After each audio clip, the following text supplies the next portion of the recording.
नमस्कार दोस्तों, मेरा नाम है राहुल गुप्ता और स्वागत करता आपका अपने YouTube चैनल फाइनेंशियल क्लास में। आज मैं आपके लिए लाया हूँ एक another brand new video. Reliance industry limited के 44th AGM के ऊपर 24 जून को हुआ था, जिसके चेयरमैन मुकेश अंबानी ने होस्ट किया था।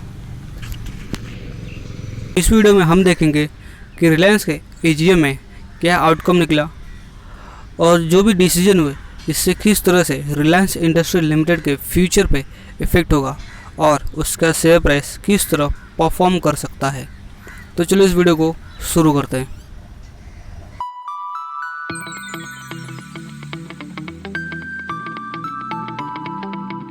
वीडियो में आगे बढ़ने से पहले आपको बता दूं कि रिलायंस के जो फाउंडर है वो लेट धीरूभाई अंबानी है, जिन्होंने इसकी शुरुआत महाराष्ट्र में 8 मई 1973 में किया था। धीरूभाई अंबानी के टोटल 2 बेटे हैं। इसमें से जो बड़ा बेटा है वो है मुकेश अंबानी और जो छोटा बेटा है वो है अनिल अंबानी। और इनके डेथ के बाद इन 2008 में दोनों के बीच कंपनी को लेकर बंटवारे हुए और कंपनी को 2 हिस्सों में डिवाइड किया गया, जिसमें से एक हिस्सा गया मुकेश अंबानी को, जो आज रिलायंस इंडस्ट्री लिमिटेड के नाम से जाना जाता है, और दूसरा हिस्सा जो अनिल अंबानी के पास गया वो आज अनिल धीरूभाई अंबानी ग्रुप के नाम से जाना जाता है।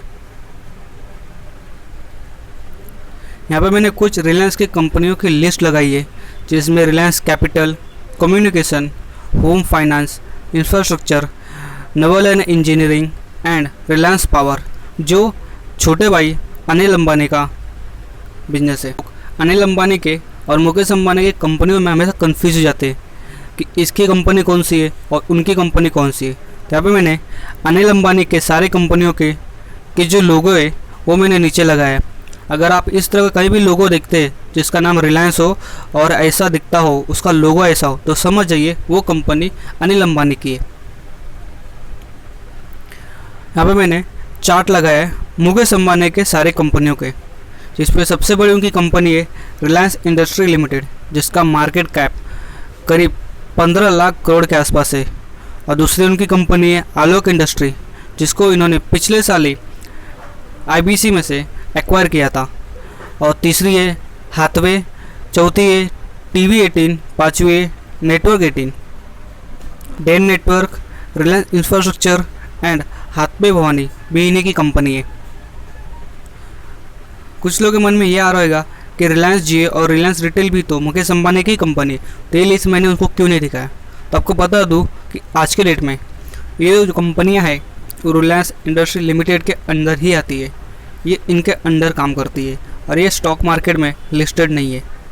4th AGM के अनाउंसमेंट में उसमें बहुत बड़े बड़े मेगा अनाउंसमेंट हुए, जो एक काफ़ी ज़्यादा आने वाले फ्यूचर में रिलायंस इंडस्ट्री को डायरेक्टली इम्पैक्ट करेंगे, इसका फ्यूचर बिजनेस को इम्पैक्ट करेंगे और साथ ही साथ एक न्यू ग्रोथ स्टोरी को भी स्टार्ट कर सकते हैं और एक मैसिव वेल्थ क्रिएट करके दे सकते हैं, ना को सिर्फ शेयर होल्डर को बल्कि इकोनॉमी के लिए। इस वीडियो में बात करते उन मेगा अनाउंसमेंट की। उन्हें जो मेगा अनाउंसमेंट किया उसमें से पहला अनाउंसमेंट है सऊदी अरामको के साथ स्ट्रैटेजिक इन्वेस्टर पार्टनरशिप। इसकी अनाउंसमेंट 2019 में AGM में हो चुका था, बट कोविड के पैंडेमिक की वजह से ये डील बहुत ही डिले हो गई थी। इसका जो कन्फर्मेशन है ये डील का इन्होंने इस AGM में दिया और साथ ही साथ सऊदी अरामको के चेयरमैन एंड सऊदी अरब के गवर्नर को भी अपने बोर्ड में मेंबरशिप दी। इसके अलावा जियो फोन नेक्स्ट का भी अनाउंसमेंट हुआ, जो वर्ल्ड का most cheapest ultra affordable 5G smartphone होने वाला है, जो रिलायंस की तरफ से आने वाला है, जिसको उन्होंने गूगल के साथ पार्टनरशिप करके बनाया है। और इसका लॉन्च इसी साल 10 सितंबर को गणेश चतुर्थी के दिन होगा। यहाँ पे मैंने कुछ मोबाइल कंपनियों के चार्ट लगाए जो अपना मोबाइल इंडिया में बेचती हैं और बिजनेस करती है। इसमें से बहुत सारे जो कंपनी है वो ultra affordable low cost mobile and budget smartphone बनाती है। और आप देख सकते हैं कितनी सारी कंपनियां हैं, इन सब को अकेले जियो के थ्रू, जियो स्मार्टफोन के थ्रू मुकेश अंबानी ने टक्कर देने का डिसीजन लिया है साथ ही साथ 2G मुक्त भारत यानी सारे 2G जो नेटवर्क है उनको 5G में कन्वर्ट करेंगे अपने स्मार्टफोन के थ्रू। यानी एक तीर से दो निशाने लगाने की कोशिश की है, एक नया नया कस्टमर एक्वायर करना जियो नेटवर्क पे, दूसरा ये जो स्मार्टफोन कंपनियां हैं उनका मार्केट छीनना। अलावा एक और बहुत ही बड़ा मेगा बिजनेस का अनाउंसमेंट किया है, एक न्यू बिजनेस में एंट्री मारने का अनाउंसमेंट किया है मुकेश भाई ने। उसके पहले आपको बता दूं कि आपका आजकल न्यूज़ बहुत देख रहे होंगे, आपने अगर न्यूज़ को फॉलो करते हैं तो आपको पता चलेगा कि टाटा पावर जिसका शेयर प्राइस पिछले 1 सालों में ऑलमोस्ट 3 गुना हो चुका है, और अदर हैंड अडानी ग्रीन जो पिछले 3 सालों में लगभग 40 गुना हो चुका है।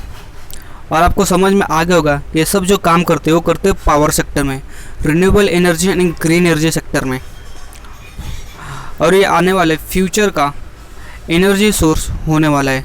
तो इसी सेगमेंट में जो ऑलरेडी दोनों कंपनियां ऑपरेट कर रही है और ग्रो कर रही है, और बहुत सारा इनका मार्केट प्लान है एक्सपेंशन को लेके, इसी मार्केट में इसी बिजनेस में मुकेश अंबानी ने एंट्री का अनाउंसमेंट किया है।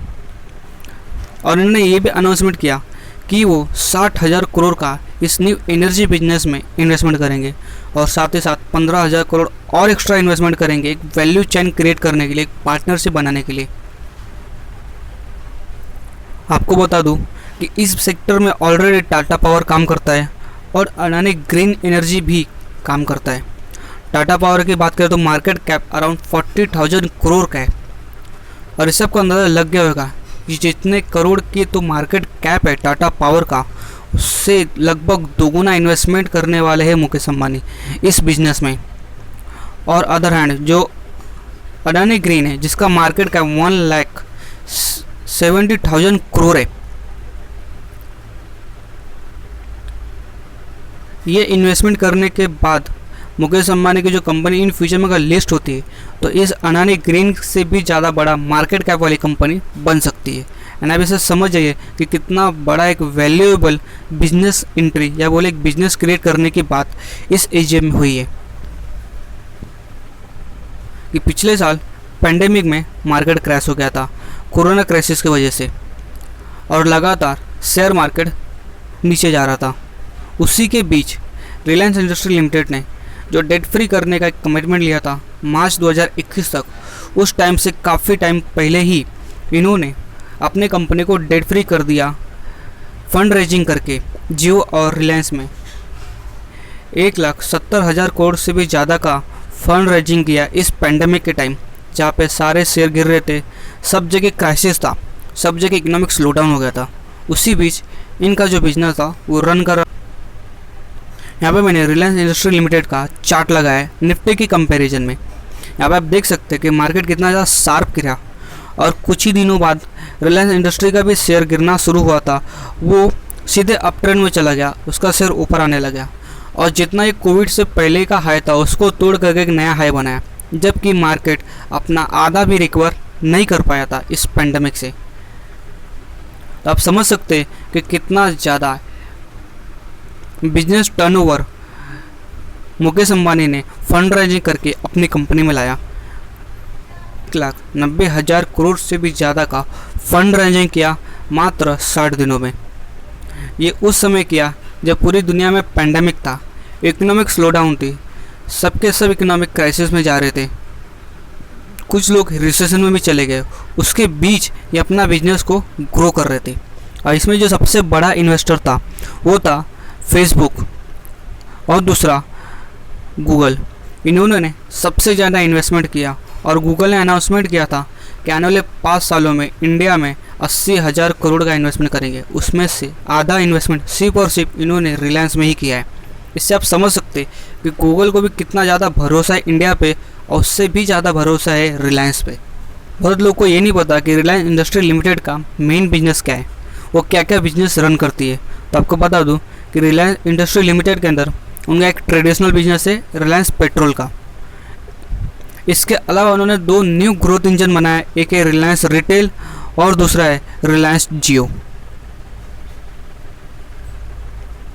और अभी इस एशिया में एक और नया ग्रोथ इंजन की अनाउंसमेंट किया है, जो है रिलायंस का रिन्यूएबल एनर्जी। ये सब समझ जाइए कि जिनका एक कैश काउ है, जहाँ से लगभग 15 से 20 साल तक लगातार प्रॉफिट आने वाला, लगातार अर्निंग होने वाली, वो है रिलायंस पेट्रोल, जो ऑयल टू सी बिजनेस भी इसको बोला जाता है, यानी ऑयल टू केमिकल बिजनेस। इसी से इन्होंने रिलायंस जियो को बिल्ड किया, रिलायंस रिटेल को बिल्ड किया। अब इसी से एक नया ग्रोथ इंजन रिलायंस जी को बिल्ड करने वाले। और इससे आप समझ जाइए कि कितना ज़्यादा एक और नया ग्रोथ पोटेंशियल आ गया है रिलायंस इंडस्ट्री लिमिटेड के अंदर।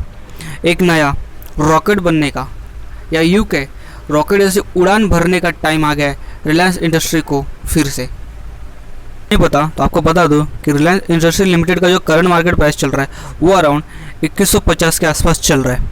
और इसका जो EPS है वो अराउंड 76 रुपीज़ है।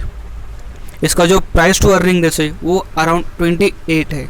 अगर आपको ये नहीं पता कि PE रेशो क्या होता है, बता दूं कि PE रेशो का फॉर्मूला होता है current market price divide by EPS। यानी इन सिंपल टर्म में बोलूँ तो 1 रुपये कमाने के लिए आपको कितना खर्चा करना पड़ता है। यहाँ पे 1 रुपये कमाने के लिए रिलायंस इंडस्ट्री लिमिटेड को 28 रुपये खर्चा करना पड़ता है। अगर PE रेशो से देखा जाए तो ये कंपनी काफ़ी ज़्यादा एक रीजनेबल वैल्यू पे लगती है, क्योंकि इसके अंदर बहुत सारा ग्रोथ पोटेंशियल है। जियो की लिस्टिंग होने वाली है, रिलायंस रिटेल की लिस्टिंग होने वाली है, और साथ ही साथ इन्होंने एक नया बिजनेस में एंट्री करने का भी डिसीजन लिया है। तो उसके हिसाब से देखा जाए तो ये PE रेशो काफ़ी कम है। इसका जो डिविडेंड यील्ड है वो मात्र 0.33% है। ये बिल्कुल भी अट्रैक्टिव डिविडेंड अपने शेयर होल्डर को देता ही नहीं है, क्योंकि ये जितने भी अर्निंग करते हैं, जितने भी प्रॉफिट करते हैं, उसको री इन्वेस्ट करते हैं, नया नया बिजनेस अपॉर्चुनिटी रखते हैं। उसी प्रॉफिट से इन्होंने रिलायंस जियो खड़ा किया, रिलायंस रिटेल खड़ा किया, और अब रिलायंस रिन्यूएबल एनर्जी भी खड़ा करने वाले। इसीलिए इसका जो डिविडेंड यील्ड है वो काफ़ी ज़्यादा कम है। इसका जो मार्केट कैप है वो 14.5 लाख करोड़ से भी ज़्यादा। रिलायंस इंडस्ट्री लिमिटेड का शेयर प्राइस जो अराउंड 2200 रुपये के आसपास चल रहा है, क्या वो 5000 रुपये हो सकता है आने वाले 2 से 3 सालों में, या मैक्सिमम 5 सालों में? तो इससे पहले हम इसका सारा कैलकुलेशन देखते हैं और इसका वैल्यूएशन निकालने की कोशिश करते हैं। अभी जो रिलायंस इंडस्ट्री का मार्केट कैप है वो अराउंड 14,50,000 करोड़ का है। उसमें से जो 3.5 लाख करोड़ के वैल्यू है वो मात्र ऑयल टू सी, यानी ऑयल टू केमिकल बिजनेस से निकल के आता है। बचा हुआ जो रिलायंस जियो की वैल्यूएशन है वो हाल ही के फंड रेजिंग के टाइम अराउंड 5 लाख करोड़ की थी, और रिलायंस रिटेल की जो वैल्यू है वो अराउंड 6 लाख करोड़ की थी। तो इस तरह हम टोटल करें तो इसका जो मार्केट वैल्यू है वो निकल के आता है 14,50,000 करोड़। अब हम इसके जो आने वाले 3 से 4 सालों के अगर फ्यूचर की वैल्यू निकाले, और जो इसने नया बिजनेस अनाउंस किया उसके भी अगर वैल्यू से निकालें, तो देखते इसका शेयर प्राइस या कि इसका जो मार्केट वैल्यू वो कितना हो सकता है। तो आने वाले टाइम में इसका जो ऑयल टू सी केमिकल है, तो आने वाले टाइम में माना यह जा रहा है कि इसमें बिल्कुल भी ग्रोथ नहीं बची है रिलायंस के O2C बिजनेस में, यानी उसकी वैल्यूएशन हम 3.5 लाख करोड़ ही मान के चलते हैं। और रिलायंस ग्रीन जिसमें 75,000 करोड़ का इन्वेस्टमेंट होने वाला है, उसके वैल्यूएशन हम एक रीजनेबल वैल्यू भी माने, उसका 1.5 लाख निकल के आने वाले 3 सालों में। और जो रिलायंस जियो है उसका जो ग्रोथ है वो अराउंड 25% है, यानी आने वाले 3 सालों में भी अगर हम देखें 30% या 40% की ग्रोथ रेट से, उसका 3 सालों में उसकी वैल्यू है वो अराउंड 10 लाख रुपीज़ आ जाएगी। और रिलायंस रिटेल जिसके बारे में मुकेश अंबानी ने अपने EGM में भी बोला कि आने वाले 3 से 5 सालों में इनका जो बिजनेस है वो 3 गुना हो जाएगा। तो हम ये मान के चलते हैं कि इसका जो 6 लाख का वैल्यू है वो आने वाले 3 से 5 सालों में 18 लाख रुपए का हो जाएगा, क्योंकि इसका बिजनेस भी 3 गुना होने वाला है। तो इस तरह देखा जाए तो जो रिलायंस का फ्यूचर का जो मार्केट कैप है वो कम से कम 33.5 लाख करोड़ का होने वाला है, और अभी जो करंटली मार्केट कैप चल रहा है वो 14.5 लाख करोड़ का है, यानी उससे लगभग 2 गुना से भी ज़्यादा का है। यानी हम बोल सकते हैं कि आने वाले 3 साल में जो रिलायंस का शेयर प्राइस वो लगभग 2 गुना से भी ज़्यादा हो जाएगा। यहाँ पे मैंने रिलायंस का मैक्सिमम टाइम पीरियड का चार्ट लगाया है, जिससे हम देख सकते हैं जो शेयर प्राइस था वो अराउंड 53 रुपीज़ था, और ये आज के डेट में अराउंड 2150 रुपये के आसपास से ट्रेड कर रहा है। और ये अपने इन्वेस्टर को पिछले 20 सालों में लगभग 42 टाइम्स का रिटर्न दिया है, यानी उनकी जो वेल्थ है वो 42 गुना बढ़ा दी गई है। और अगर इसके जो सारे न्यू बिजनेस है, मैंने अभी आपको वैल्यूएशन निकाल के दिखाया, अगर उसको भी कंसिडर करें तो आने वाले 3 साल तक और इसको होल्ड करते हैं, या क्या मैक्सिमम 5 साल तक इस कंपनी के शेयर को और होल्ड करके रखते हैं, तो आपकी जो वेल्थ है लॉन्ग टर्म में मैक्सिमम पीरियड में 90 गुना से भी ज़्यादा का हो जाएगा। यानी यूँ कहे कि किसी एक आदमी ने पिछले 20 साल पहले 1 लाख रुपये उसने इन्वेस्टमेंट किया था, तो आने वाले 5 सालों में उसका जो इन्वेस्टमेंट की जो वैल्यू वो अराउंड 1 करोड़ का हो गया होगा, या कहे हो जाएगा। आपको ये भी बता दूं कि रिलायंस इंडस्ट्री निफ्टी 50 का पार्ट है, और निफ्टी 50 में टोटल 50 स्टॉक है, उसमें जो सबसे ज़्यादा वेटेज है वो अकेला 10% से भी ज़्यादा रिलायंस इंडस्ट्री लिमिटेड को दिया गया है। यानी आप समझ सकते हैं कि निफ्टी 50 में 50 कंपनियाँ, 100 में से मात्र 10% अकेले एक कंपनी को दी गई है, वो है रिलायंस इंडस्ट्री लिमिटेड को। यानी से आप समझ सकते हैं कि कितनी बड़ी एक कंपनी है, कितना ज़्यादा इसकी वैल्यू है और कितना ज़्यादा डिपेंडेंसी है हमारे शेयर मार्केट का, निफ्टी 50 का और हमारे कंट्री का। और आपको बता दूं कि सेंसेक्स 1986 में स्टार्ट हुआ था। ये जब से स्टार्ट हुआ है आज तक उसमें बहुत सारी कंपनियां ऐड हुई है और बाहर भी गई है, बट उसमें लगातार जो बना हुआ है उसमें से एकमात्र कंपनी है वो रिलायंस इंडस्ट्री लिमिटेड है। यहाँ पे मैंने रिलायंस इंडस्ट्री लिमिटेड का लगभग सारे न्यू बिजनेस का एक मैंने पाई चार्ट लगाया, और साथ में ये भी एक्सप्लेन करने की कोशिश की है कि हर एक बिजनेस वर्टिकल से, हर एक बिजनेस सेगमेंट से वो किस ब्रांड कंपनी को टारगेट कर रही है, या उसको टक्कर देने की तैयारी कर रही है, या कहे उसको टक्कर दे भी रही है। इसमें आप देख सकते हैं कि ऊपर रिलायंस डिजिटल है, जो क्रोमा एक बहुत ही फेमस इलेक्ट्रॉनिक शोरूम है, आपको पता होगा, और ये टाटा का है। इसको रिलायंस डिजिटल के थ्रू काफ़ी ज़्यादा स्ट्रॉन्ग टक्कर मिलती है। और दूसरा है जियो मार्ट, जो पिछले साल ही लॉन्च हुआ। इसको ऑलरेडी जो मार्केट में 90% मार्केट शेयर कैप्चर करके रखा है अमेजॉन और फ्लिपकार्ट ने, उसको टक्कर देने के लिए अनाउंस किया इस बिजनेस वर्टिकल को। और आपको बता दूं कि आने वाले 3 साल में एनालिस्ट का मानना है कि 100 में से 30% से भी ज़्यादा का मार्केट शेयर अकेले जियो मार्ट के पास रहने वाला है। अगला रिलायंस पेट्रोल है, जो ऑलरेडी एक मार्केट किंग है और ONGC, IOC, BPCL जैसी गवर्नमेंट कंपनी को काफ़ी ज़्यादा टक्कर देती है। वो कभी कोई लॉस भी बुक करते हैं, लेकिन रिलायंस का पेट्रोल बिजनेस कभी आज तक लॉस बुक नहीं किया है। दूसरा नेटवर्क 18, जो एक होल्डिंग कंपनी है रिलायंस के बहुत सारे चैनल्स के, जो अलग बग हर एक चैनल को इंडिया में टक्कर देती है। आपने तो कुछ कलर्स चैनल का नाम भी सुना होगा, कलर्स, CNBC आवाज़, CNBC 18, IBN, ये सारे जो चैनल है वो रिलायंस के ही है। और इंडिया में सबसे बड़ा चैनल का जो नेटवर्क है वो जी का है, स्टार का है, सोनी का है, फिर रिलायंस का है। और इन सबको दिन पे दिन स्ट्रॉन्ग एक टक्कर देते जा रहे हैं और नए नए चैनल्स को लॉन्च करते जा रहे हैं। दूसरा इनका जियो हेल्थ है, जो एक नया बिजनेस स्टार्ट हुआ है। ये एक स्टार्टअप काइंड ऑफ बिजनेस है, जो मिड लाइफ, प्रोक्टो और फार्माजी जैसे बिजनेस को टक्कर देने के लिए, टारगेट करने के लिए लॉन्च किया है। इनके साथ इम्बाइब है, जो लास्ट ईयर HA में अनाउंस हुआ था, ये एक एजुकेशन प्लेटफॉर्म है। दूसरा जियो मनी है, फिर जियो मीट है, और जियो तो आपको पता ही होगा, सिम कार्ड की कंपनी है, टेलीकॉम कंपनी है, और ये इंडिया की नंबर 1 कंपनी है और पूरे वर्ल्ड की नंबर 2 कंपनी है, जिसने वोडाफोन के ऑलमोस्ट ख़त्म ही कर दिया है। 10 से भी बाकी ज़्यादा टेलीकॉम कंपनियाँ थी, उनको भी ख़त्म कर दिया है, और भारतीय एयरटेल को काफ़ी ज़्यादा टक्कर, स्ट्रॉन्ग टक्कर देता है। इसके साथ जियो सावन, जिसको 2 साल पहले सावन म्यूजिक को जियो ने एक्वायर किया और जियो सावन कर दिया। इनका जो टारगेट है वो सारी जो online music and song provide करने वाली प्लेटफॉर्म्स हैं उनको टक्कर देना है, और एक काफ़ी ज़्यादा मार्केट से इंडिया में गेन भी कर चुका है। साथ ही साथ रिलायंस का स्मार्ट है, जो एक ग्रोसरी एंड अपैरल को सेल करने का काम करती है, जो डीमार्ट को काफ़ी ज़्यादा स्ट्रॉन्ग टक्कर देती है। और आपको बता दूं कि एनालिस्ट का भी मानना है कि करंट अभी डीमार्ट का 20% का मार्केट शेयर है ऑर्गेनाइज सेक्टर में, और 30% है रिलायंस का स्मार्ट का। आने वाले 5 सालों में रिलायंस का जो मार्केट शेयर है वो 55% हो जाएगा ऑर्गेनाइज सेक्टर में, और डी मार्ट का आज 20% है, आने वाले टाइम में भी 20% ही रहने वाला है।